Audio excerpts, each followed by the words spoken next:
This is a short overview of Nectar and the Sieve by Kamala Markandeya.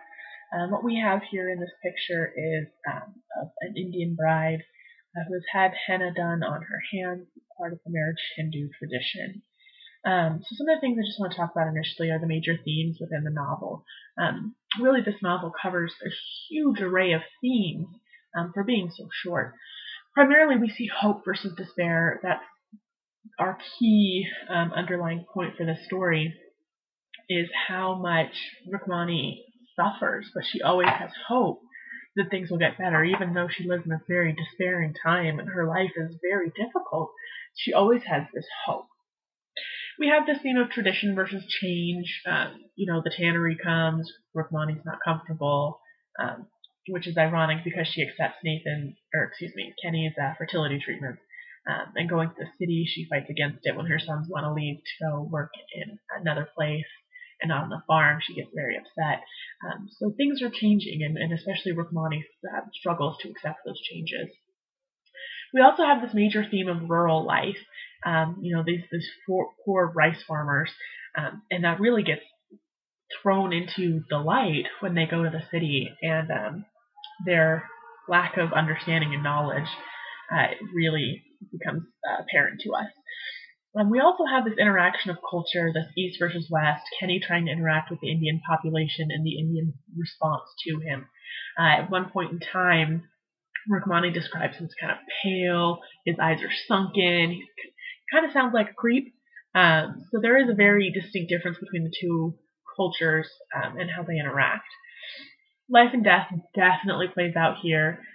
We have, little Kuti and Raja and old Granny and all of these births of children. So there is definitely a playing out of life and death. The interesting concept of love and marriage, how Rukmani marries Nathan without having met him. But they have an interesting and equal marriage, more so than many Indian relationships are or were at the time. But Nathan also has an affair, but is easily forgiven. So it's a very interesting relationship there. We can't read Nectar and the Sieve without commenting on people and nature and how they interact, especially for this rural farming family who are so dependent on nature and the rains and the sun. And nature is brutal to this family. I mean, they starve, and all of their rice is washed away, and they just can't seem to catch a good break. And then also the relationship between parents and children. Rukmani is able to read thanks to her father, and she teaches her children, and the way they interact is very interesting when their sons decide not to become farmers. We have a really interesting interaction there also. So there are a lot of major themes, and try to follow the veins because they do interweave really well into the fabric of the story. So I just want to talk briefly next about the major characters. We have Rukmani, our protagonist, this very strong, determined woman who suffers a lot. But she does find comfort in her spouse, Nathan, who is a poor rice farmer. We know he later has an affair with Kunthi, who's one of the village women. And he's a very strong person, but later on in life he does become arthritic and very feeble. We have Kenny, our British doctor, who Rukmani goes to for fertility treatment. He decides to build a hospital, and I believe he takes Selvam on as an apprentice. We have Ira, or Irawati. She is the first child of Rukmani and Nathan. She's the only child that they conceive naturally without any sort of fertility treatment. And Rukmani loves and adores her daughter, but she knows how important it is for them to have sons. The problem with these fertility treatments that she gets is that for every child she has, it's another mouth to feed. So they become less and less wealthy the more children they have. We have Puli. He is not introduced until much later in the story, but his influence is still very important. Puli is the little city boy who had leprosy, and he teaches them how to survive in the city. And then we have this group of sons, Arjun, Thambi, Murugan, Raja, Selvam, and Kuti. Arjun and Thambi are the first sons to leave. They decide they will not work on their father's farm because they do not want to be poor farmers. They're tired of being hungry. So initially they work in the tannery, and then after they are fired from the tannery for trying to unionize, they leave to a far-off land, with giving us the impression that they are never seen again. Murugan, with the help of Kenny, leaves for the city to become, I think, a secretary or something to that effect. Raja is murdered by the tannery folks. Selvam becomes a doctor's apprentice with Kenny at the new hospital, and Kuti is our poor little child who's born when Rukmani is quite old, and his story is just one of great sorrow. So kind of a quick plot overview.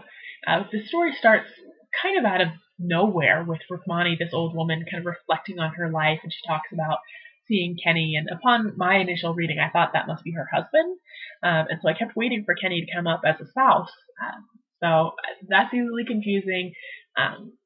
Just try to remember that she starts as this really old woman looking back on her life. And she juts back to her early marriage to Nathan. Remember, she's very young. In India, they do child brides, and so she was a very young woman, and she admits that she was young. Ira is born, and from that point on, Rukmani really struggles to conceive. She talks about how there's a big gap between Ira, her first child, and Arjun, her second. And this struggle that she has leads us to Kenny the doctor, who gives her these fertility treatments. And it's really subtle the way it's described in the book. You know, she goes to see Kenny, and the next thing you know, she's pregnant. So again, there's this question of what are they getting up to, which leads to problems later on in the story. But she does end up having sons, several, and the tannery begins to be built. And Rukmani is very suspicious of the tannery. She doesn't like it. She doesn't trust it. But Kenny, the British doctor, is under the impression that this tannery is good for the village and it'll help pull everyone out of poverty. Doesn't change Rukmani's mind about it, though. Later on, Ira, I'm not sure how you say her name, she gets married, but she's later returned for having the same problem her mother had, which is this barrenness. Rukmani takes Ira to Kenny. By that point, though, it's too late. Her husband, Ira's husband, has already remarried. So Ira stays with the family. This puts a lot of pressure on the sons, who are now working, because this is another mouth that they have to try and provide food for. We have a drought happen, and the family is starving. And we have Ira really come into her own as this caregiver for Kuti. She tries to breastfeed him, even though she doesn't have anything to feed him. She tries to nurse him, and she ends up becoming a prostitute to try to care for him, so that way she can get money and food to try and feed this poor starving child. It's quite a tragedy, and the sorrowful tone that Markandeya takes on while telling the story it's very powerful. We have the story also intertwined here of Raja and the tannery. So Rukmani is losing her children, and this time with Raja and the tannery, he goes to steal a calf skin and is murdered. And the tannery folks' reaction is very interesting, because they convince her, oh, this was his fault, we're not liable. And it doesn't seem to have entered her mind that the folks at the tannery would be responsible for his death. And I think this is part of Kenny's frustration, is that Kenny knows that if that were to happen to his family, they would sue or try to have some action against the tannery, but that doesn't even cross Rukmani's mind. She's just heartbroken, and that's the end of it. Ira ends up conceiving, because of her prostitution, the little albino boy, Sakrabani. We know that he's treated oddly by society because he is an albino. People come just to see this odd little child. And then we finally are getting to this big climatic point of Kunti and the rumor. Once again, the family finds themselves with nothing, and Kunti comes around, kind of the old village prostitute, saying to Rukmani that, or accusing Rukmani of having an affair with Kenny and threatening to tell Nathan about what had happened. Kunti doesn't really know if anything has happened, but the relationship between Kenny and Rukmani is suspect. So in an attempt to keep her secret, Rukmani tries to pay Kunti off. All the while, Kunti has kind of been blackmailing Nathan because Nathan fathered 2 of Kunti's children. And so Nathan also pays her off. And Rukmani and Nathan end up accidentally giving away everything they have to Kunti in an attempt to keep their secrets. And it's all kind of revealed in this big heated moment, and they end up forgiving each other and accepting their faults. And it's a really beautiful commentary on the marriage that Rukmani and Nathan have.